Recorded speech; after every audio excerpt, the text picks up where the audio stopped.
সুন্দর দেখেন আপনারা আমাদের মামি। বাট মামি প্লিজ আমার সাথে ঝগড়া করবেন না, হ্যাঁ? আসসালামু আলাইকুম বন্ধুরা, আমরা সবাই তো জানি মেহেদী হাসানের বিয়ে হয়েছে, কিন্তু বিয়ের অনুষ্ঠান কোন দিন আমরা তা জানি না। আর এই বিয়েতে রাকিব হোসেন কি আসবে নাকি আসবে না, তার সাথে ঋতু হোসেনকে কি ডাকা হবে?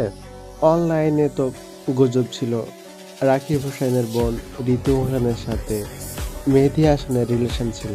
মেহেদী হাসান যদি টিম রাকিব হোসেনকে দাওয়াত দেয় তাহলে কি আসবে? চলেন আমরা একটু দেখি। টিম রাকিব হোসেনকে যদি দাওয়াত দেওয়া হয় তাহলে তার আসবে না, কারণ টিম রাকিব হোসেন মেহেদী হাসানকে অনেক আগে তাদের টিম থেকে বের করে দিয়েছেন।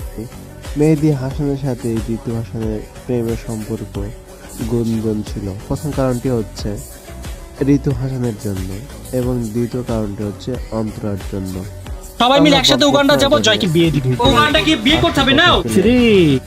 তাদের বিয়ের দিন ঠিক হলেও তাদের অনুষ্ঠানের দিন এখনো ঠিক হয়নি, এখনো কোনো নির্ধারিত দিন দেওয়া হয়নি। তবে তার বউ ভাত এবং ছোটখাটো অনুষ্ঠান হয়েছে। তাদের নতুন আপডেট আসলে অবশ্যই আপনাদের সাথে শেয়ার করব। ততক্ষণ ভালো থাকবেন, সুস্থ থাকবেন, আল্লাহ হাফেজ।